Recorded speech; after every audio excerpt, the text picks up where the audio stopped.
Hello नमस्कार, come to my new blog. आज के ब्लॉग में आपका स्वागत है। और हम अध्ययन कर रहे थे पर्यटक विभाग, जो राजस्थान का पर्यटन विभाग था, उसको लेकर हम वन बाय वन आपके सामने छोटे छोटे क्लिप्स लेके आ रहे हैं, जिससे कि आपको ज्यादा देखने में प्रॉब्लम ना हो।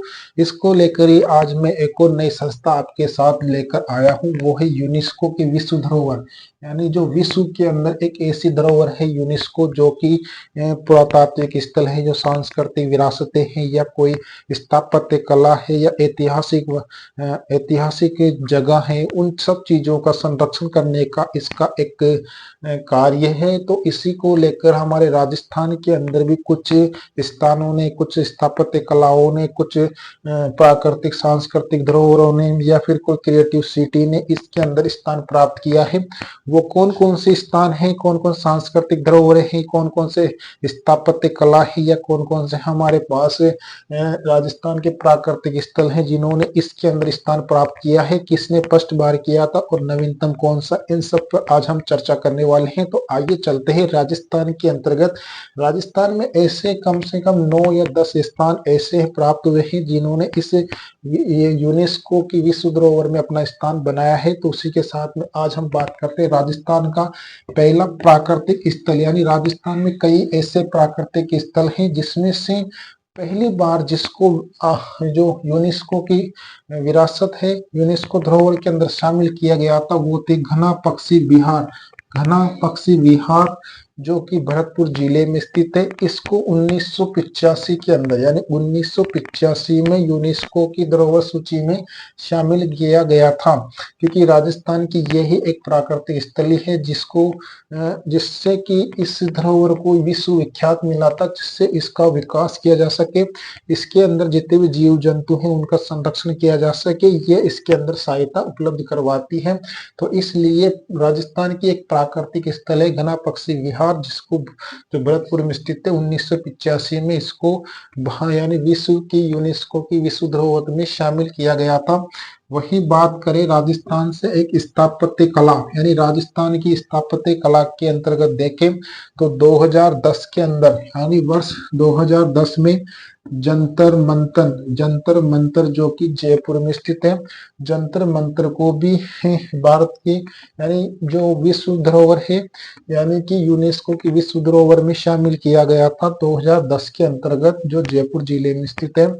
वही राजस्थान के 6 दुर्ग ऐसे हैं जिनको 2013 के अंतर्गत, यानी 2013 में राजस्थान के 6 दुर्गों को इसमें शामिल किया गया था, जिसमें से पहला चित्तौड़गढ़ दुर्ग है, और उसके अलावा कुंभलगढ़ दुर्ग है, रणथंभौर दुर्ग है, गागरोन दुर्ग है, और आमेर का किला। ये 6 दुर्ग ऐसे हैं जिनको राजस्थान से यूनेस्को की विश्व धरोहर में शामिल किया गया था, 2013 के अंतर्गत शामिल किया गया था। तो राजस्थान से 6 दुर्ग भी इसमें शामिल किए गए हैं, जिनका संरक्षण, देखरेख, इनकी जो भी सहायता होती है वो कौन करती है, यूनेस्को की विश्व धरोहर करती है, जो कि इनके देखरेख में इसका सहयोग करती है। वही बात करें राजस्थान की सांस्कृतिक धरोहर, यानी राजस्थान की एक ऐसी कला है जो कि सांस्कृतिक कला जिसने विश्व विख्यात अपना स्थान प्राप्त किया है, वो है कालबेलिया नृत्य। यानी कालबेलिया नृत्य को विश्व विख्यात एक ऐसी राजस्थान की कला है जो अमूर्त है। इसको 2010 के अंदर यूनेस्को की हेरिटेज यानी विश्व धरोहर में शामिल किया गया था। वही इसके बाद में राजस्थान से 2019 में, यानी 2019 में जयपुर जो था, जयपुर का परकोटा, यानी जो जयपुर बना हुआ है उसके चारों तरफ बड़ी वॉल बनी हुई है परकोटे के अंदर, जो पुराना जयपुर बसा हुआ है, तो उसको भी इसके अंतर्गत यानी कि यूनेस्को की विश्व धरोहर में शामिल किया गया था। और 2015 के अंतर्गत, यानी एक क्रिएटिव सिटी के रूप में, क्योंकि जयपुर एक ऐसा विकसित शहर है, यानी विकसित शहर है जो क्रिएटिव शहर है, जो जिसको भी कहां पर, यानी यूनेस्को की विश्व धरोहर में शामिल किया गया था। तो इस प्रकार से हमारे यहाँ से कई बार एग्जामों में क्वेश्चन पूछ लिए जाते हैं कि भारत यानी राजस्थान की कौन सी सांस्कृतिक धरोहर है जिसको यूनेस्को की विश्व धरोहर में शामिल किया गया था। तो पता होगा हमें कालबेलिया नृत्य, इसको इसमें शामिल किया गया था। अगर वो पूछ लेता है स्थापत्य कला में कौन कौन से स्थल हैं जो कि इसमें शामिल किए गए हैं, तो जंतर मंतर है। 2013 के अंदर 6 दुर्गों को भी शामिल किया गया था, उसमें चित्तौड़, कुंभलगढ़, रणथंबोर, गागरोन, आमेर है। वही स्थापत्य कला में प्राकृतिक स्थल कौन सा है, घना पक्षी विहार स्थल है, वे भरतपुर जिले में स्थित है और इसको 1985 में यूनेस्को की विश्व धरोहर में शामिल किया गया। लेकिन कुछ विशेष और शाही ट्रेनें राजा महाराजाओं की तरह की ट्रेनें भी राजस्थान में चलती हैं, तो आइए उन पर चर्चा करते हैं, कौन कौन सी है, कब चली थी और कहाँ चलती है, इसके बारे में हम बात करने वाले हैं। तो चलते हैं राजस्थान के अंदर।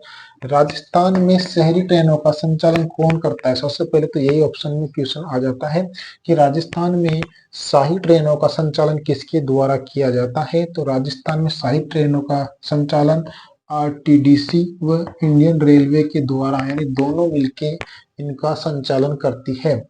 और राजस्थान में कौन सी ट्रेन है जो पहली बार चली थी? तो राजस्थान में पैलेस ऑफ व्हील्स जो कि 26 जनवरी 1982 के अंदर चलाई गई थी राजस्थान के अंदर। इस पेरिस ऑफ क्वीन को 2023 में दुनिया का सेकंड लग्जरी ट्रेन का अवार्ड भी दिया गया था। और जो पैलेस ऑफ फेरी क्वीन है, इसको चलता फिरता महल कहा जाता है। कभी कभी क्वेश्चन पूछ लिया जाता है कि चलता फिरता महल किसे कहा जाता है? तो ऑप्शन में अगर होता है पैलेस ऑफ व्हील, तो इसको कहा जाता है दुनिया का चलता फिरता महल कहा जाता है। इसकी स्थापना 26 जनवरी 1982 को की गई थी। वहीं दूसरी जो ट्रेन चलती है विलेज ऑन द व्हील, यानी विलेज यानी गाँव की तरह आपको वहाँ फील होगा। इस ट्रेन में जब आप भ्रमण करोगे तो आपको गाँव के जैसा माहौल मिलेगा, गांव के जैसी सुविधाएं अवेलेबल होगी। तो इसे कहा जाता है विलेज ऑन व्हील्स और इसकी स्थापना की गई थी 2004 में, इसकी स्थापना की गई थी। वहीं हेरिटेज ऑन व्हील्स किसे के, यानी हेरिटेज ऑन व्हील्स इसकी शुरुआत हुई थी 2006 में, इसकी शुरुआत की गई थी। ये हेरिटेज जितने भी हमारे राजस्थान के हेरिटेज स्थल हैं वहां पर ये उन्हें भ्रमण के लिए यहाँ इसको ले जाया, यानी वहां पर ये घुमाती है। वही बात करें Rajasthan royal on the wheel, Rajasthan royal on the wheels ये 2009 के अंदर चली थी। ठीक है, तो राजस्थान रॉयल ऑन व्हील्स 2009 के अंदर इसकी शुरुआत की गई थी। वही बात करें अगली ट्रेन की, वो है फेरी क्वीन। फेरी क्वीन ये शेखावाटी के भित्ति चित्रों के लिए प्रसिद्ध है और शेखावाटी के अंदर ही इसको चलाया जाता है फेरी क्वीन। इसकी स्थापना तो यानी विश्व की यानी इंग्लैंड में इसकी स्थापना की गई थी 1955 में, और 1955 में ही भारत के अंदर भी इसको चलाया गया था। यह भाप से चलने वाला सबसे पुराना इंजन था फेरी क्वीन और बहुत लग्जरी ट्रेन थी। ठीक है, उसके बाद करते हैं the great Aravali train. The great Aravali train ये भी राजस्थान के माउंट आबू जो क्षेत्र है उसके अंदर ये द ग्रेट अरावली ट्रेन, जो कि जितनी भी राजस्थान की अरावली है माउंट आबू के अंदर उदयपुर में, तो उस एरिया के अंदर इसको चलाया जाता है। वही बात करें अगली ट्रेन की, यादगार एक्सप्रेसवे। यादगार एक्सप्रेसवे ये राजस्थान के मारवाड़ के अंदर चलाई जाती है और वहीं इसका संचालन किया जाता है। तो ये हमें पता होना चाहिए कि राजस्थान में कौन सी ट्रेन का कब शुरुआत हुई थी। तो फिर मिलते हैं नेक्स्ट व्लॉग में। जय हिंद, जय भारत।